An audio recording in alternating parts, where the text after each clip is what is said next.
Welcome. It's very nice to see people come and hear, and if there's things that I don't talk about, then you can talk to me at the stand. I'll go through this quite quickly because it's really too much information for 20 minutes.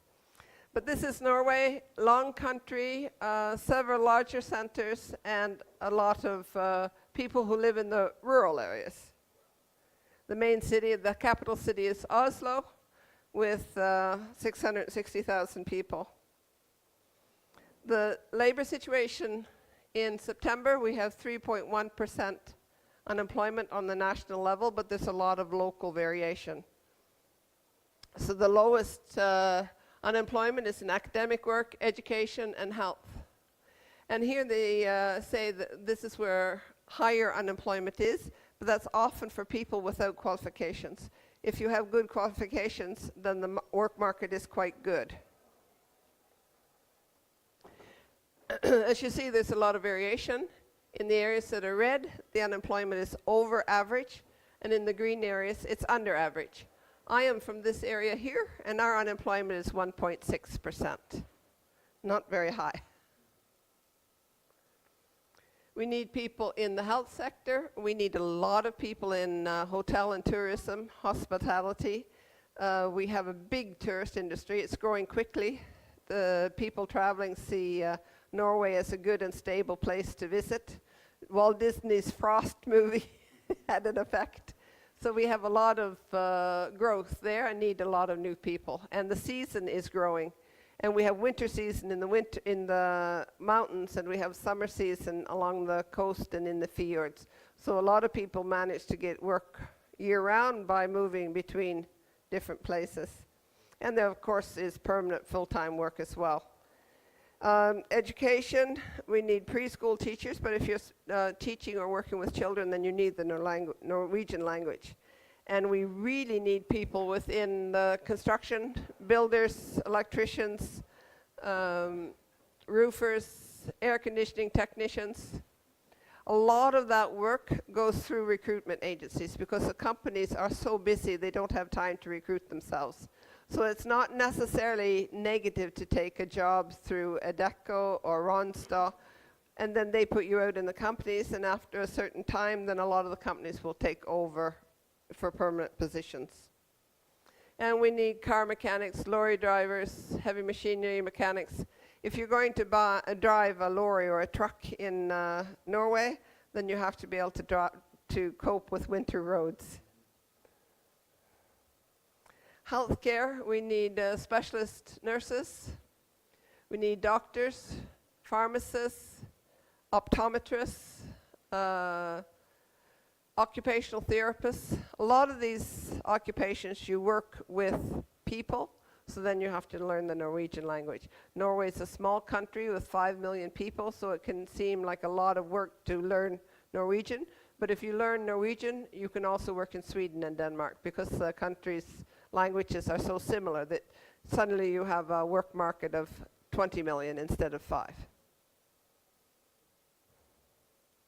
If you have qualifications within health, you do have to apply for authorization in Norway, and there's an address to apply for. If anyone is interested in that, then I have the address also on a paper downstairs.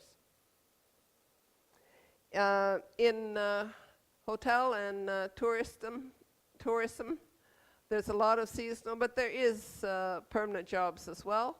And as I said, the seasons are getting longer. And a lot of the ones in smaller centers provide housing, and usually for a lower fee than what the private market would be. But if you go to Oslo and you live in Oslo, you might have to pay for a small apartment 15,000 kuna a So really expensive for housing in the cities with a high housing demand. They're not building houses quick enough for the population growth in Norway, so it pushes the prices up.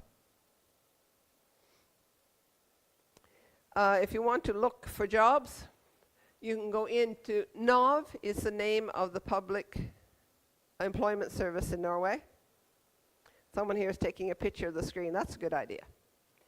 But I also have these addresses on a paper downstairs. And when you go into nav.no, there's English EURES. You get a lot of information about looking for work, and there's a link to publications of vacancies in English. Employers who want to get people from outside the country will often write their vacancies in English. So then you can go in and see all the ones that are written in English, and you know that there's a better chance of getting a job at those addresses, at those vacancies. And there are a lot of recruitment agencies in Norway, but they're followed quite closely. In Norway, most places have wages by tariff. By tariff, that means there's agreement between the unions and the employer and associations as to what the wages should be. So if you're offered a contract, check to see if it is tariff, and if it's not tariff, take a different job.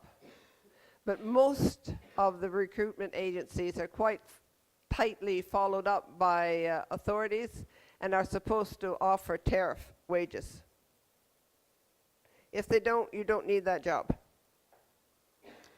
If you go into work.no in English, you can choose the language at the top, then you'll find a lot of information about working in Norway. You can also go into the net page that says workinnorway.no, and then there's a link to this, and it tells you a lot about taxes and getting authorization and that sort of thing. And this is the type of information you get when you go in here, then you come to here, and at the top, vacancies on nav.no in Norwegian. And vacancies in nav.no in English. If you are interested in working as a chef, Google Translate and find out that it's K-O-K-K. Write it in the free text in the Norwegian positions, and you'll get up all of the positions for chefs.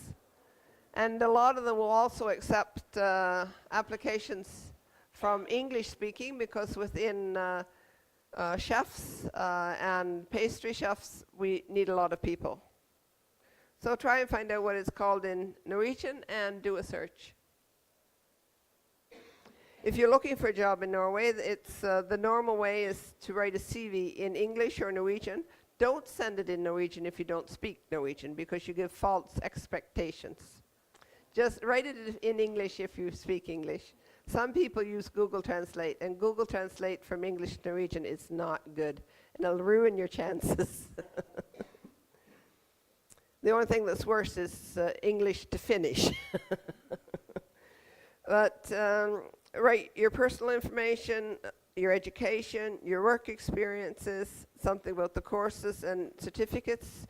If you're newly finished your education, then maybe you write a little bit about projects that you've done through your education, because maybe you don't have any work experience to talk about, just to give an employer a little bit idea of your areas of interest. Languages and other skills, and if you say, I'm good at computers, say what programs you've used. Maybe if you're used to programming, say what programming types that you can use, because there's a lot of different systems. If you want to go into personal administration, tell what sort of personnel computer systems you've used. It gives the employer a better idea if you're compatible with their workplace. Languages and other skills.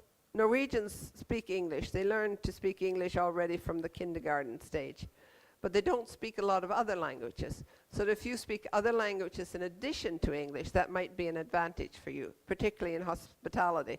If they have someone who speaks Spanish or German or Chinese, it's a real advantage, because we have a lot of Chinese tourists. Then it's advantage to say what languages you speak. And references. A lot of countries don't use this, but in Norway it's used a lot. That they will phone your reference names. You write one or two names of somebody that you've worked with or for earlier that will tell something about what it is like to have you at their workplace. And your potential employer, they will ring to references. So make sure that that reference is going to say something nice about you and can speak English. It's not much help to send a reference name of someone who only speaks Croatian. So that's an important point. Give contact information for the reference people. Or if you want, you can say, these are my references. If you want contact information, I'll send it. Because then you know if they're checking you out. That's another way of doing it. If you have a university education or a technical education, you can have it approved at NOCUT. Most companies will accept that if you have a diploma from a university in Croatia, that's okay. But if it hasn't been approved through NOCUT, they might not give you the same wage. So it can be an advantage for you. And you might even do it after you've gotten the job, because it can cost a little bit. Then you can see if you can get your papers approved, because it might put you in a higher wage bracket. If there are some professions, and when you go into that address, nocu.no, most of the information is in English, and they will tell you which professions you have to apply for other places. As I said before, there was a special address for health professions. And there's a special address for electricians to get their papers approved. Coming from an EU country to Norway, you have to pay for language courses. Not all countries are like that, but unfortunately it is that way in Norway, and it can cost quite a bit. But there are some courses that are on the net that are free. That's the top address there. That's the technical university in Norway, which is very international. So they have a lot of students coming in from other countries. So they offer a language course on the net, and it's free, and they allow other people to use it as well. So that's open for other people to go in. But otherwise, this was quite a high price, I thought. I don't think it's that high in my area, but it does cost to take Norwegian courses. But on the other hand, you can get them most places in Norway.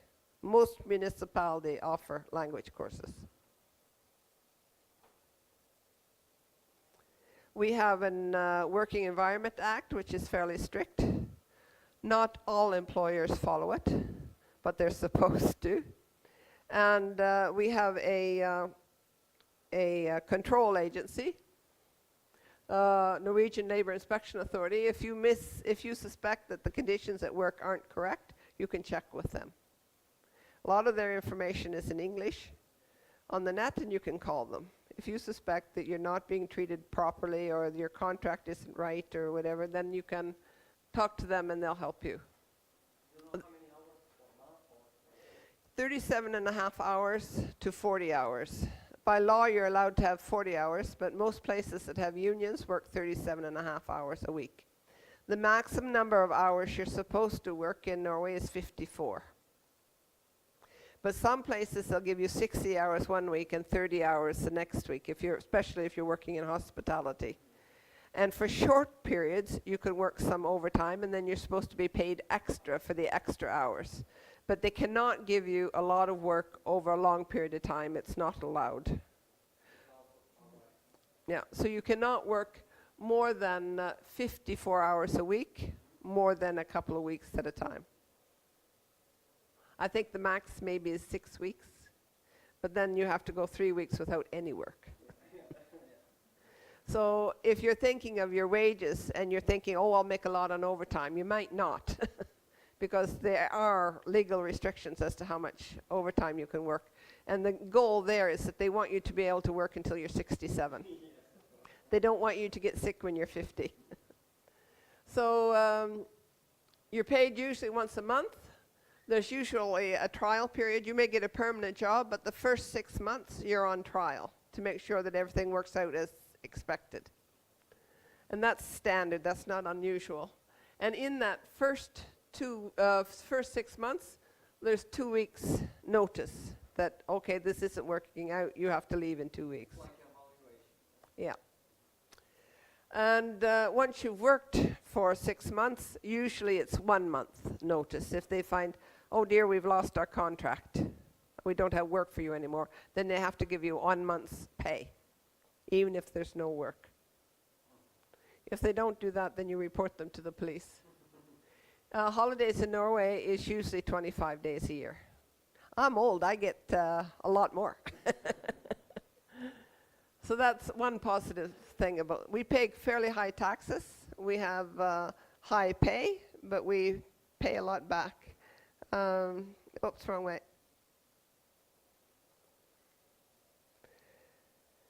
These are salaries, and for many people here that would look quite high. It's almost 1-to-1 for kuna. It's 1.2 Norwegian kroners in a kuna.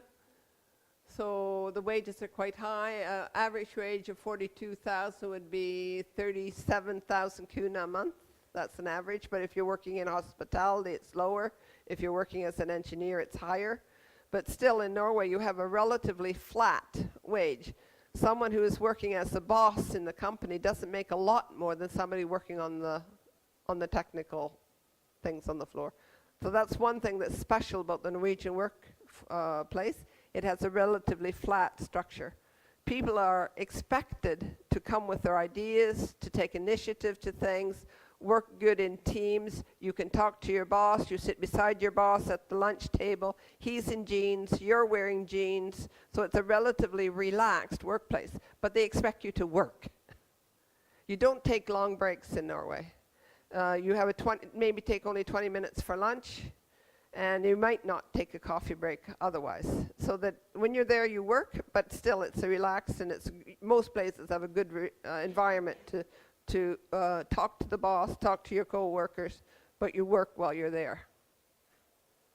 You don't have to worry about signing up to pay your taxes. Your employer does that. So they take away quite a bit of money, but that covers health insurance, accident insurance, pension, all that sort of thing. In the national pension plan. If you work in Norway, if you work through your whole life for 40 years, and 20 of your years are in Norway, then half of your pension will come from Norway. That's a part of the EU agreement. Yeah, so that's how it works.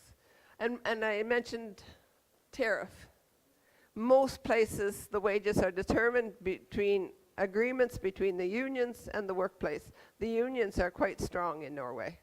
They say that Norway has a special, it's called the triangle of employment or something. So you have the employer, you have the employees, and you have government regulations. And they work together to try and give a good work environment and still keep things running.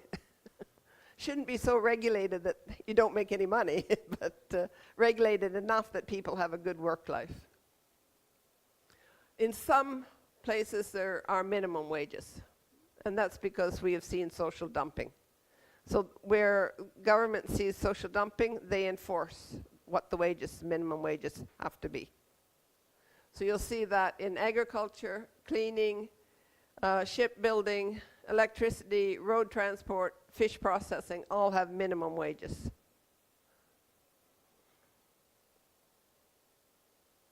Norway is expensive. Most women work in addition to men, so that most families have two incomes. And it's difficult because of the cost of housing to live, at least in the big cities, with just one income, because housing is expensive. But clothing and food average prices for Norway, for Europe. Income tax is also average. What you pay in income tax here, plus what you might have to pay for other things, are similar to the rest of Europe. But a lot of other things are very expensive. Hotels, alcohol, cigarettes, cars are very expensive. Petrol is the most expensive in the world. You can go directly and take a job in Norway because of you're part of the EU. Free movement of labor, we're associated to the EU, so you can work from the first day. But you do have to register with the police if you're going to be there longer than 3 months. It's a formality, but you do have to register. Yes, the employer will take you. You have to get a social security number. You have to register with Social Security to make sure that your taxes are deducted from your name. If your employer does not give you help you get a Social Security number, there's something wrong. He's paying under the table. So it's important to have a social security number. And you can apply before you come to Norway if you have a work contract, so that it's ready when you get there. Otherwise, you might have to wait a while to get your pay because you're waiting for the number to come. And you have to have your passport with you because you have to show your passport at the registry office to get the number. You can order it ahead of time, but to pick it up, you have to meet up, show your passport. And that was sort of what I had of, yes? If you have an ID, a European ID, that says your birth date and what sex you are. The Germans can't use theirs because it doesn't say what sex they are. Yeah, so it has to say male or female. So I'm not quite sure about the Croatian identity card. But if you have a European standard identity card, you can use it. But Germany and I think Italy have problems because their card doesn't give enough information. And we've had scandals with people getting false identity cards, so it's quite strict in Norway. So you have to have good documentation. It's not just to be nasty. Yeah, are there other questions? I can name that Norwegians are outdoor people. If you go to some countries, they stay inside if it's raining. In Norway, they're outside. On their free time, they spend a lot of time outside. They like sports, they like walking in the woods and walking in the mountains. So Friday after work, in London, you're going to be sitting in a commuter train, and in Norway, you're on the way to the cottage. So that's really quick information, and it's not easy to remember everything. It's just to give you a little bit of an impression of how things are. And if you want a paper with some of these addresses and that sort of thing on it, I have it downstairs at the stand. And welcome to Norway.